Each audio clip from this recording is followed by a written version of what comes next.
Hi there, Rachel here from Follow Up CRM. Today I'm going to show you how to use the new merge feature.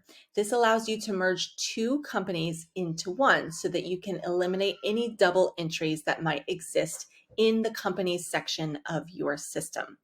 So from your dashboard, go to your companies tab and select your primary company. Now this is the company record that you want to keep. This is the company that you want to have another company merged into.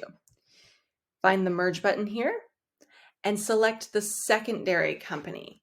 So this would be the company that you want to have join the primary company. Go ahead and click merge.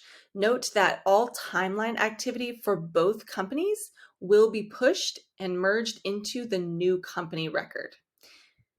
Click merge and click OK. And that's all. Happy selling!